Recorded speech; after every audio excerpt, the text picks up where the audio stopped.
Once upon a time, there lived a woman named Anka who, despite her beauty and sharp tongue, was known across the village for her laziness. She never cleaned, cooked, or fetched water, and she stubbornly refused to have children for her husband, Uber.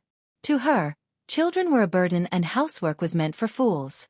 Out of frustration, she even encouraged her husband to take another wife who would bear him children and handle the chores she despised. Uber later married Amara, a young woman who was the complete opposite of Anka. Amara was hardworking, fertile, respectful, and full of life. She cooked, cleaned, fetched water, and cared for her children with a cheerful spirit. But even with Amara in the house, Anka did not change. Nearing 40, she spent her days lying in bed, painting her nails, and eating the meals Amara prepared. She never joined the women at the farm or the evening market, and the villagers, tired of her excuses, mockingly called her the queen of laziness. If Uber ever complained, Anka would dismiss him with a lazy smile, saying, "This beauty you enjoy does not maintain itself. Rest is my work." Her words silenced him, but the truth was evident. The basins in the backyard overflowed with her dirty clothes, untouched for months, attracting flies. Still, she refused to wash them, claiming that washing gave her headaches. One morning, she called Amara, who was 7 months pregnant, and ordered her to wash the heap of filthy clothes before noon. Her long painted nails tapped against the table as she gave the command, completely indifferent to Amara's condition. Amara looked at her swollen feet, then at the mountain of laundry, and softly protested. "The midwife warned me not to overwork myself," she said. Anka rolled her eyes and snapped back. "Pregnancy is not sickness. Did our mothers not farm, fetch water, and pound yam while carrying babies? Stop complaining and wash." With no choice, Amara carried the heavy basins to the stream. As she soaked the first set of clothes, an old woman appeared and noticed a scarf among them. Picking it up with a smile, she handed Amara a small pouch, saying her spirit had led her to give it after seeing the scarf. Amara hesitated, but the woman insisted, assuring her it meant no harm. Out of respect, Amara accepted it and thanked her, assuming it contained only cowries or a little money. She placed it aside and continued her washing. Hours later, back at home, curiosity pushed her to untie the leather cord around the pouch. The moment she poured the contents into her hand, her mouth fell open. Sparkling diamonds glittered in her palm, unlike anything she had ever seen. As a poor orphan, Amara had never held such wealth in her life. Overwhelmed with joy, she began to dance around the compound, calling her husband to witness the miracle. "God has remembered me," she shouted, lifting the diamonds high. Uber embraced her with tears of happiness as neighbors gathered, murmuring in awe, for most had never seen diamonds before. When Anka heard the story of how the mysterious woman had given Amara such treasure simply because of a scarf, her face darkened with bitterness. She marched straight to Amara, her eyes blazing with envy, and stretched out her hand. "Give me those diamonds," she demanded. "The old woman gave them to you only because of my scarf. If I hadn't sent you to wash my clothes, she wouldn't have seen it, and the diamonds would be in my hands. So they belong to me." She reached out to snatch them, but Amara clutched the pouch tightly against her chest, refusing to let go. "Fate placed them in my hands," Amara said firmly. Anka's voice sharpened like a blade as she stepped closer. "Don't be foolish, Amara. If my scarf hadn't been there, the woman would have walked past you. What you're holding is rightfully mine." But Amara's fingers gripped the pouch until her knuckles turned pale. Her voice did not tremble when she replied, "You sent me to wash out of laziness, not kindness.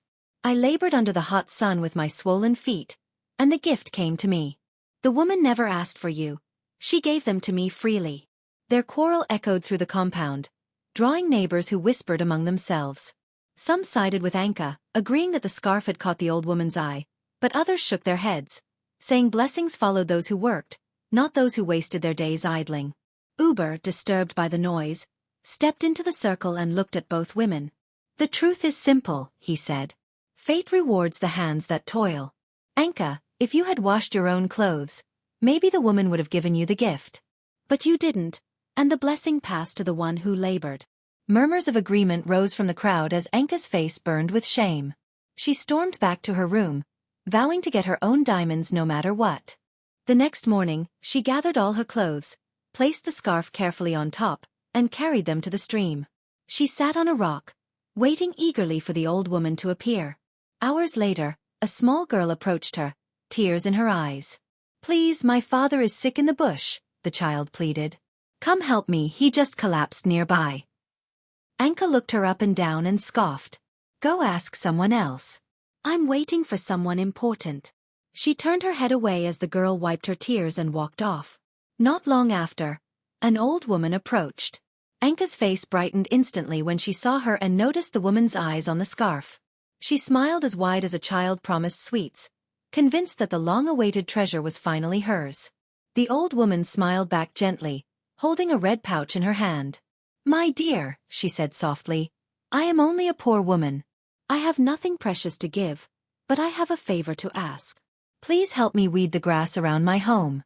Yesterday I nearly stepped on a snake hiding in the overgrown bush. If you help me, I will be deeply grateful."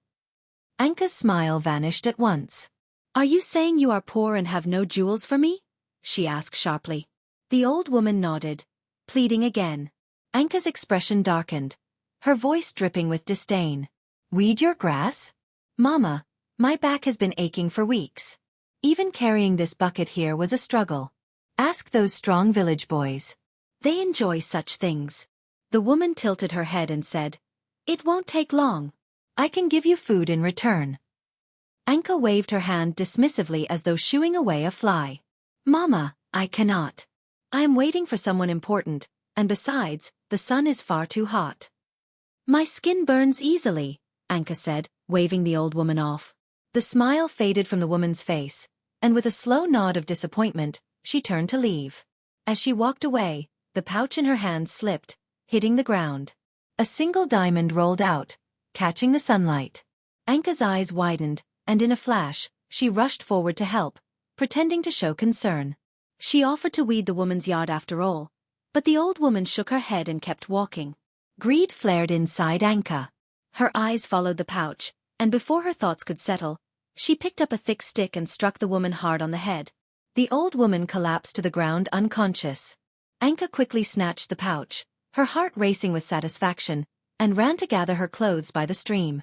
She didn't look back. By the time she reached the compound, her lie was ready. Standing tall in the middle of the yard, she raised her voice like a town crier. "I too have been blessed," she announced. "Just as Amara was given diamonds, the old woman has also blessed me." She opened the pouch slightly, letting the stones glitter in the sun. Gasps rippled through the crowd. Children stopped playing, women stared in awe, and men murmured prayers, each wishing for such a blessing. No one suspected the truth, that the pouch was stolen, and with it came a curse darker than her laziness. That night, Anka lay in bed clutching the pouch to her chest as though it were a child. She smiled, imagining herself in fine dresses, jeweled shoes, and ornaments that would make Amara's beauty pale beside her own. But as midnight crept in and moonlight touched her room, the pouch vanished. Her scream tore through the stillness. She clutched her stomach as fire seemed to rage through her body. Her skin burned as though pressed against a furnace, and her eyes stung like boiling oil had been poured into them. Then diamonds began to fall from her eyes, large glittering stones, just like the ones she had stolen. Each time her tears touched her cheeks, more diamonds fell, only to vanish before her hands could touch them. She bit her lips, trying to stop crying, but the moment she held back, the flames in her body grew fiercer, forcing her to wail even louder. The punishment was endless. Burning, weeping, and watching diamonds slip away forever. By midday, the entire village had gathered outside her hut, peering through the windows as her cries pierced the air. Terrified whispers filled the crowd. Unable to endure the pain, Anka confessed everything: the lie, the theft, and the attack on the old woman. Shock spread among the villagers, and they rushed to the bush to search, but the old woman was nowhere to be found. Amara stood silently, shaking her head. She could hardly believe Anka had gone so far just to prove herself. Deep down she knew that lazy hands and greedy hearts never escaped judgment. The villagers returned and gathered, debating her fate. Many, furious at her crime, demanded she be stoned to death for trying to kill an old woman who had only asked for help. But Amara stepped forward, speaking calmly. She reminded them that the old woman had not been found and might still be alive. Death was too harsh, she said, but punishment was necessary. The villagers agreed with her judgment. Anka was ordered to wash the clothes of every widow in the village, until the day the old woman appeared to forgive her. Only then would her punishment be lifted. Anka had no choice but to obey the villagers. Each morning, the widows brought their dirty clothes to her, and she spent her days by the stream scrubbing them, her body burning with pain while diamonds streamed from her eyes only to vanish before they could be touched. Every moment was torture, yet she endured, praying endlessly for the old woman to appear again. Weeks slipped by, and still the woman never returned. She grew weary but softened. One day she apologized to Amara and thanked her for defending her before the crowd. She searched everywhere for the old woman, but it seemed as if she had vanished from the world. Still, she washed faithfully, clinging to hope. One evening, as she bent over the stream, groaning through the fire that never left her body, an old man appeared. He asked her for help, explaining he needed water carried back to his hut. His voice was tired, his steps slow. Anka hesitated. The sky was already dark, heavy clouds promising rain, and she still had so many clothes left undone. But something deep within urged her to help, and so she fetched the water and followed him into the forest. His home was a small hut hidden beneath thick trees, far from the village. Rain began to pour, and they rushed inside. The old man thanked her warmly and asked her to wait until the storm ended. She sat quietly as the rain drummed on the roof, but he could not ignore the sorrow in her eyes. He asked what troubled her, and she poured out her story. The curse, the pain, the endless diamonds that brought no joy. The old man listened, then gently told her not to give up, for miracles often come when least expected. His words comforted her, and when the rain ceased, she returned to the stream with renewed strength to finish her work.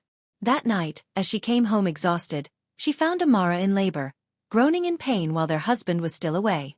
Anka rushed her to the midwife's hut, where another woman had just given birth.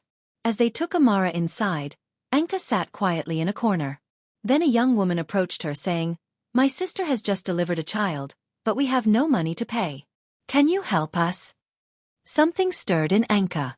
Not long ago, she would have turned away, clutching her wealth tightly, but now she felt only the urge to give. She asked the woman to wait, hurried home, and found her husband. She told him about Amara's labor and explained that she needed money to help. They both rushed back to the midwife's hut, where she searched for the young woman. But when she asked, the woman who had just given birth looked at her in confusion. "I have no sister," she replied. Anka froze, her heart racing. At that moment, the town crier's voice rose across the village, declaring that she had been freed from her punishment. Instantly, the burning left her body, the diamonds ceased to fall, and she stood trembling in disbelief. The young woman who had begged her was nowhere to be seen, and the supposed sister never existed. She later learned that the old woman had tested her heart, disguising herself first as the weary old man and then as the young woman in need. The curse had not been lifted because she had suffered enough, but because she had finally chosen compassion without expectation. Anka sank to her knees in the dust outside the healer's hut, tears rolling freely, not of pain but of gratitude.